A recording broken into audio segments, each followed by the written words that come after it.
Hello, I am Andrew Crapuchettes, the founder and CEO of redballoon.org, and I am the guest host of the Schaftlein Report today. And I have a very special guest that I think you know well, and I'm excited to know well as well, Mark Schaftlein. Mark is joining me as my guest on his show. So I'm excited to talk about what's happening in the news today, because the more that you can be informed with truth rather than a lot of the lies that are coming out of the mainstream media, the more you're able to act and do the right thing in your communities and grow this great nation to back where it needs to be. Mark, thank you for joining me on your show as my guest. Andrew, first of all, I want to thank you for hosting today, and I want to thank all of our audience, our listeners, and our viewers. I'm in Louisville, Kentucky, my hometown. As many of you are aware, my brother suffered a heart attack. I'm basically being a caretaker, and I have the very good fortune, unexpectedly, being able to be your guest today. There's a lot of subjects we want to talk about, as we always like to cut through the propaganda. So, Andrew, thank you for having me on the show today, and thank you for hosting. And let's get right into it. Lots to talk about. Yeah, very exciting. Okay, well, let's talk about one of the big headliners. Anthony Fauci, has announced his retirement. He is saying that it is just good timing. It has nothing to do with midterms or any of the investigations that really are going on about him or the book, The Real Anthony Fauci. None of that has any impact on his retirement. I also like the fact that he's talking about moving to the next chapter. The man is like 81 years old. Mark, what do you think about kind of his whole legacy that he's leaving and the timing of his departure? I think it's very mixed based upon what side of the political spectrum you're on. For those that don't know it, Fauci is the highest government paid employee. He makes more than the president of the United States. He's been a government employee, I think, for 40 years. So I think he's going to leave a mixed track record. Conservatives are obviously not happy with the initiatives that Fauci did. A lot of Americans, regardless of your political point of view, Democrat, Independent, or Republican, are not happy with how the Wuhan lab piece was covered up early on in the pandemic. I think it's a really mixed result. Some of his decisions on the masking requirements, which proved to be totally ineffective, the way school children were treated, the way businesses were forced to shut down. Look, I'll give a pass early on in the pandemic, the first 6-8 months when we really didn't know a whole lot. I can give him a break on that. But coincidentally, it coincided with after Trump was defeated as president, a lot of the information became known. We sort of knew that certain things were not effective, and yet the Democratic Party and Fauci, which again, Fauci served both Republican and Democratic presidents, they continued with these insane policies. And again, I could get into the Rand Paul Fauci scenario, but that's going to really, gum it up. So I think that, look, it's time for a change. Now, with his retirement, he's not going to shield himself from being forced to testify into actions that happened while he was, in charge. But there are some people that believe that he did not, let's say, full disclosure under oath. I think there will be investigations into that. And I think there's going to be investigations, Andrew, in the whole how this was treated from the beginning. Who knew what? Were there financial incentives involved? So I think it's a mixed legacy. He's going to receive praise from the Democrats. Independents are likely to be split, some in favor, some different, and most Republicans are not happy with him. What are your thoughts on Fauci? Well, I think, we're seeing the CDC is actually relaxing a lot of their guidance right now. As a hired official rather than an elected official, he doesn't have to report where his investments lie. And I think that's the thing that is most concerning to me. And it is likely that he has invested or has significant stakes in a lot of these vaccine companies that are making a killing off this pandemic. And I saw a video of him years ago, it was like 15, 20 years ago, a video of him saying, look, if you have had something, if you had the flu, you don't need to get a flu shot, because actually recovering from a sickness is the gold standard for immunity. And so the fact that he was saying that many years ago, and all of us seem to know that and then totally forgot that during this pandemic, I think is those are the type of things that make you at least concerned about what his motivations are and what he's actually trying to accomplish in his role. Having him move on, it's absolutely time for a change. I think a lot of people are excited about that. I do think the timing's a little suspect, but I'm excited that the change is happening regardless. Mark, let's talk. Go ahead. Do you think there's any chance whatsoever that his retirement could coincide with the likelihood Republicans could be taking the House? Yeah, maybe, just maybe it has something to do with the midterms coming, and he doesn't want to be put out on his ear. He'd rather retire on his own terms. I know that's what I would do if I were in his position. So not surprising. Mark, let's talk a little bit about the economy. People are, there's a mixed bag right now. We have this tight labor market. According to Fox Business, half of U.S. companies surveyed are prepared to cut jobs. Right. Well, that tells you that a lot of the work that the Fed is doing, a lot that's going on is really having an impact on the day-to-day lives of Americans. There's a study that says 52% are implementing hiring freezes. And this is a poll of over 700 U.S. executives and board members from various industries. So it's really across the board. Now, I'm going to juxtapose that with the fact that the Wall Street Journal announced today, or they reported today, that you are seeing people who are being laid off or leaving are finding a job very, very quickly. So we still have a tight labor market and yet an economy that's sputtering and trying to do something. But with all the regulation and taxes and inflation, is just not making it. What do you make of these two things kind of coming together? You have a tight labor market, you have an economy that's sputtering and not making it. What's going on and what should people do?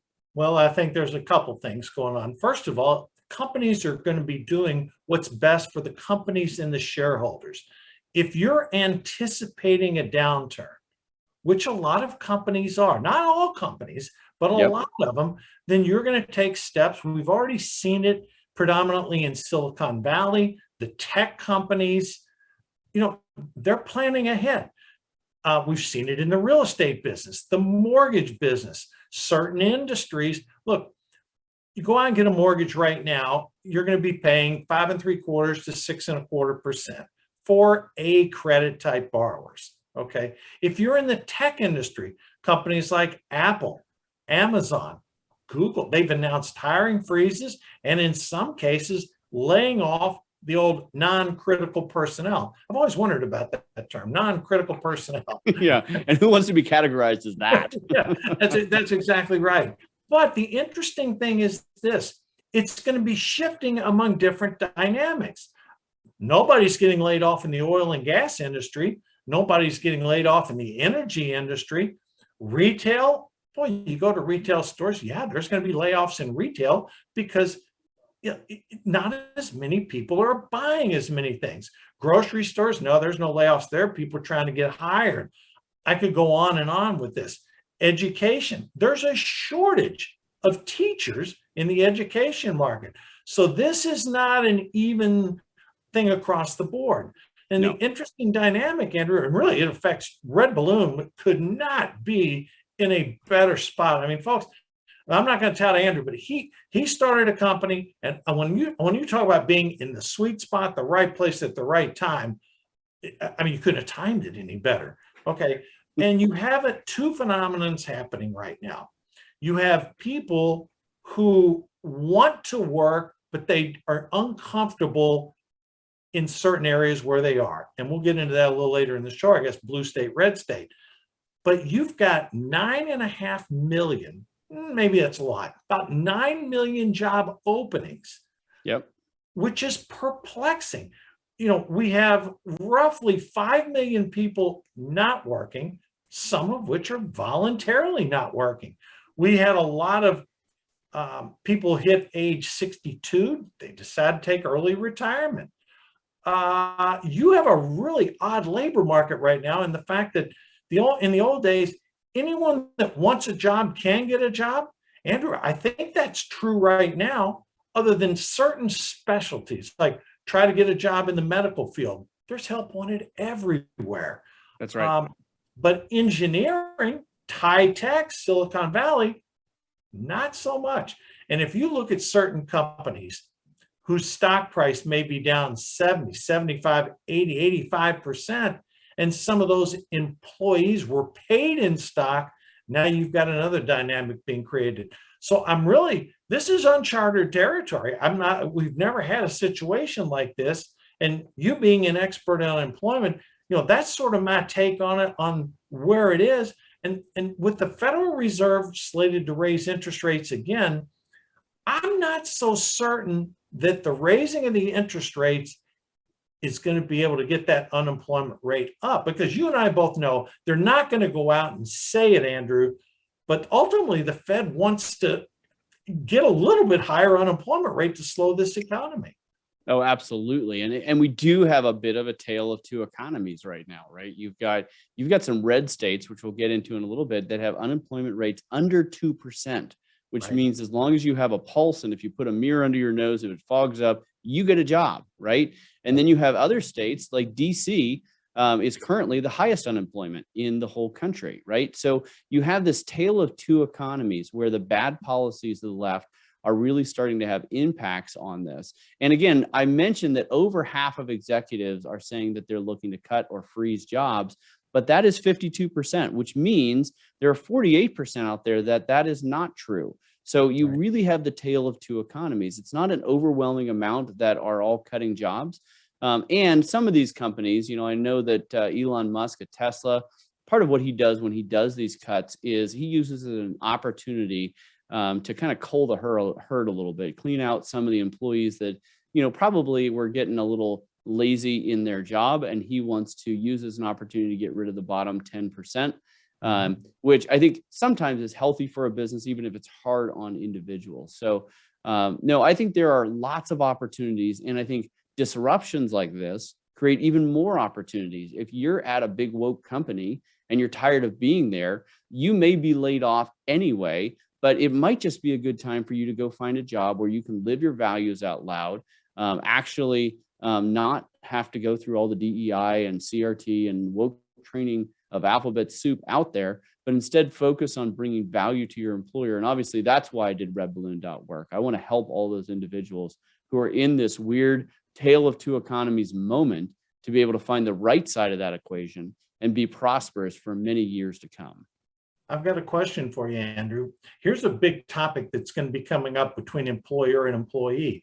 What do you think is going to happen now that companies are requiring people to come back to the office, albeit most of them are, they're sort of hedging. They're not being demanded you come back 5 days a week, but a lot of them, I think Apple included, is saying, we want our employees in the office a minimum of 3 days a week. A lot of people are they got used to walking around in their bathroom in their shorts, working off their computer, and they're saying, hey, wait a minute, I'm productive, I can work, but you and I both know productivity has collapsed. Right. I mean, right.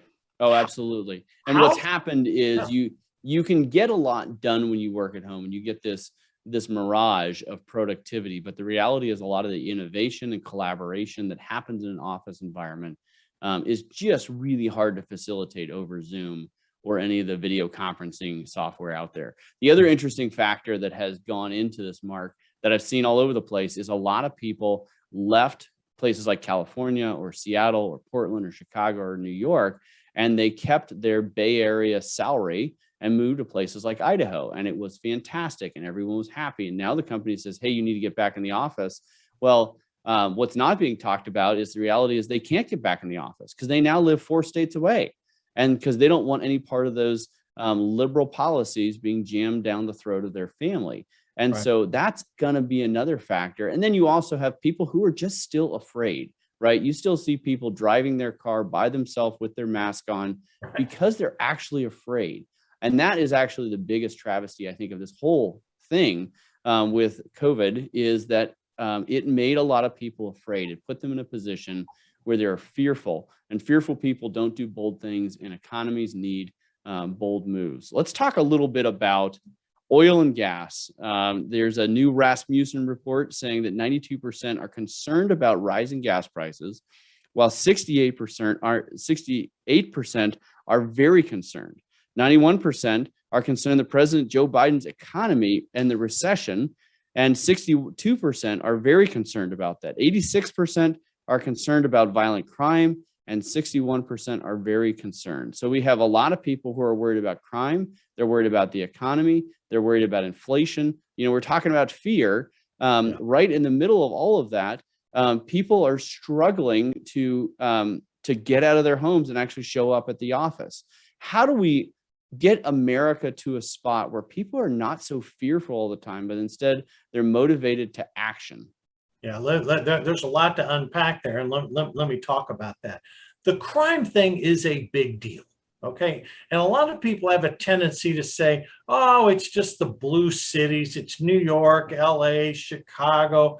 When you see pictures all over the news of the guy standing in the subway of New York, just waiting in line, and some criminal who was just released on zero bail comes up, he doesn't even know this guy, and he sucker punches him in the head for no apparent reason. The guy's probably standing waiting to get in a subway to go to work. People see that. You had an Asian woman in Oakland. 3 people came up, tried to hijack the car, and they end up killing her. She was a well-respected dentist in the community in Oakland. This isn't isolated. In Orange County, where I spend a great deal of time, in Westminster, a NASCAR driver, a driver pulls into a gas station just to get gas in a good area. And some homeless guy comes up, sticks a knife in him, kills him. I mean, and then you saw, I think most Americans saw the ransacking happening in Los Angeles, Chicago, New York, where these flash mobs, they'll get together on the dark web, on social media, and they'll plan an attack. Mostly it's 7-Elevens, convenience stores, sometimes liquor store. And the poor clerk is in there. If 15 people come in, it's like, what are you going to do? Okay. They ransack the store. And what I see, Andrew, is a moral breakdown of people being raised. These are not predominantly people over the age of 24. It's kids as young as 11. Most of the perpetrators of this are 11 to 18 years old. They have not had the 2-family background, and they don't have the sense of value. And I see many of them, brandishing guns. So you're sitting here saying, okay, that's a legitimate thing people are afraid of.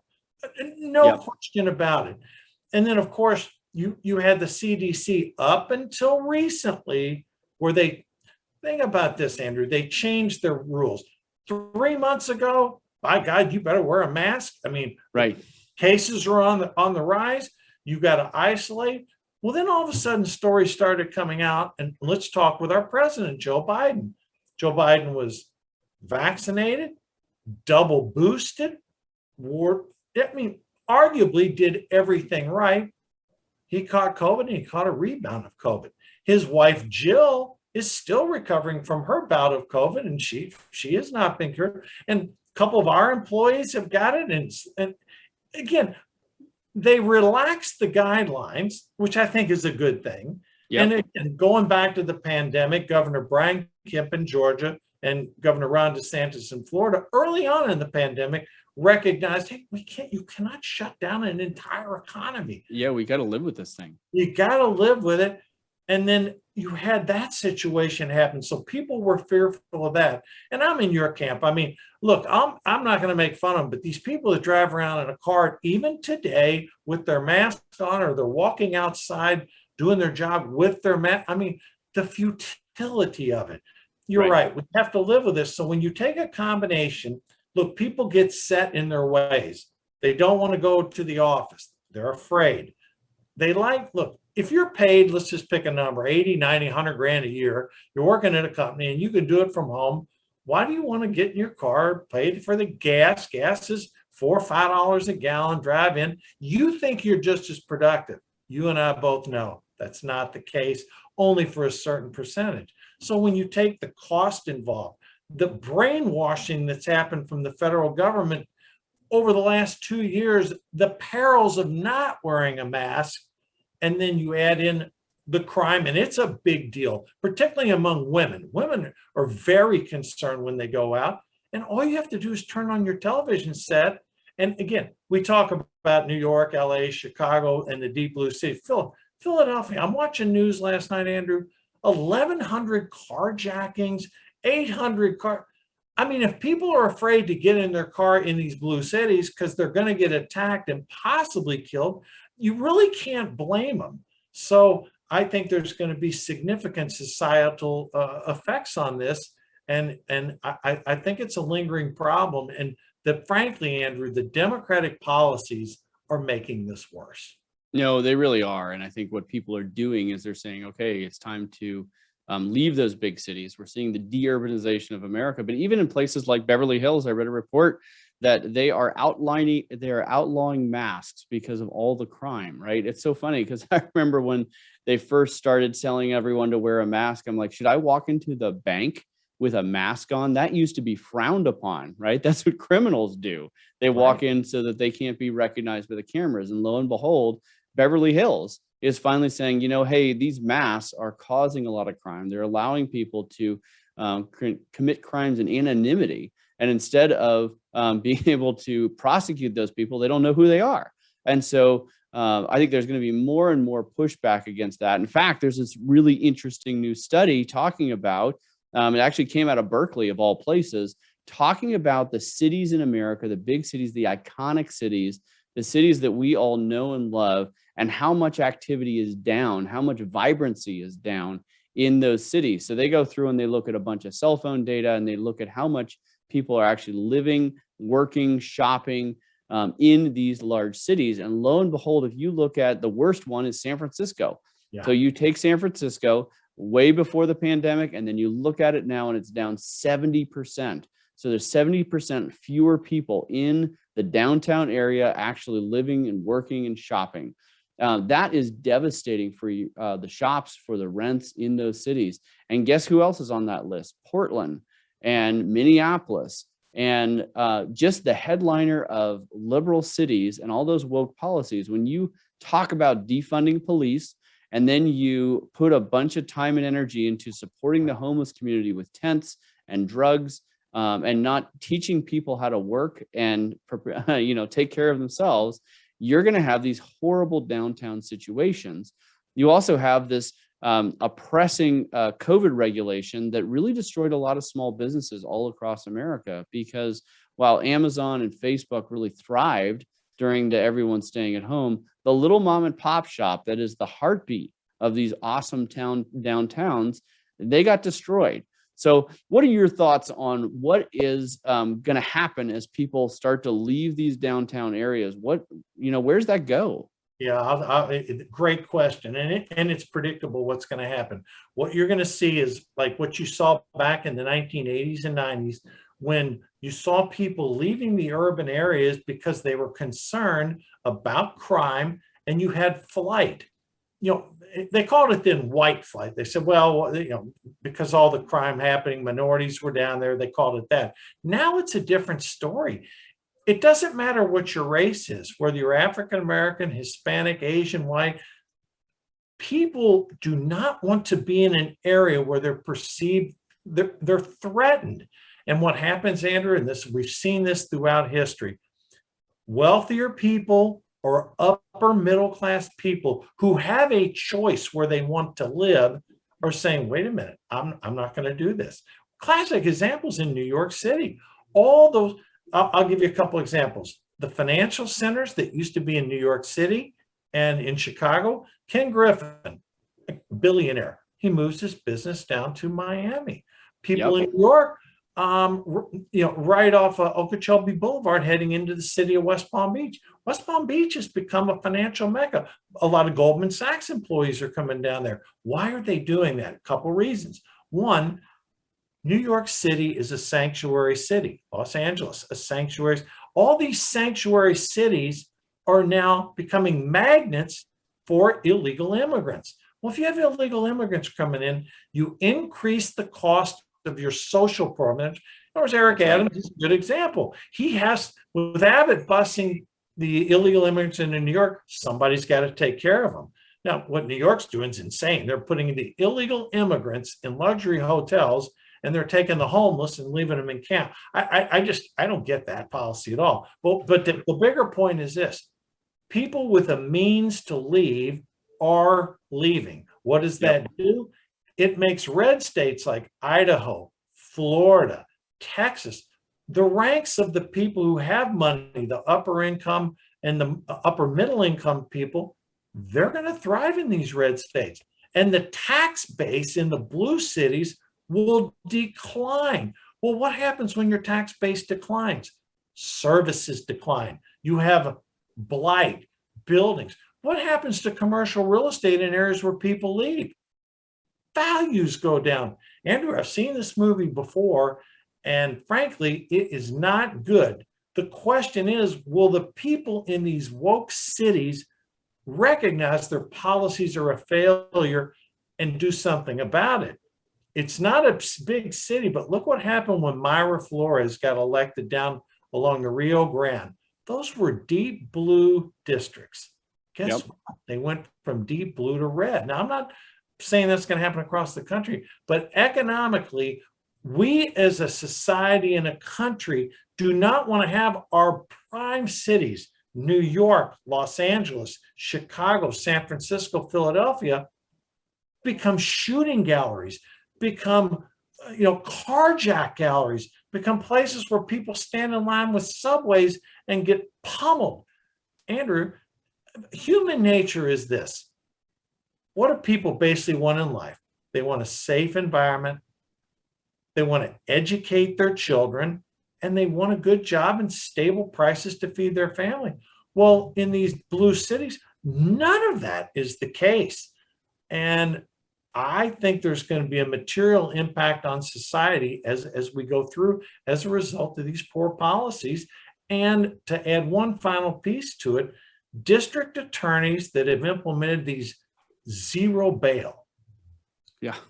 I mean, it's predictable what's going to happen. And unfortunately, we're seeing it happen. Yeah, no, it is. There's been this long debate for a long time, whether the policies of the right or the left are the right ones. And unfortunately, which has the impact on a lot of lives of people, we are seeing a scorecard right now, right? We're seeing a scorecard with the economies, with crime rates, with people leaving. I mean, for San Francisco to be down 70% from the vibrancy of that downtown, a downtown I grew up going to, and it was so much fun. But if it's now a ghost town.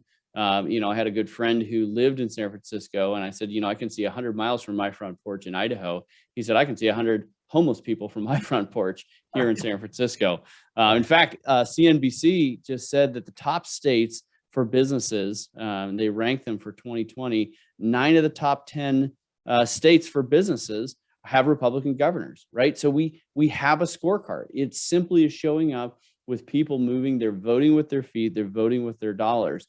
And, we've talked about this before, all these people leaving New York, as you just mentioned, leaving Chicago, leaving Illinois and California, they're taking their dollars with them. The net out migration of taxable income from these liberal states is going to destroy them. In fact, Washington, D.C. just announced they are so desperate for people to move into their state and into their city that they're providing $200,000 loans for people to buy houses because they're so desperate to get there. Well, don't provide loans for these people. Just nuke your deep six, your terrible woke policies that are making everyone leave.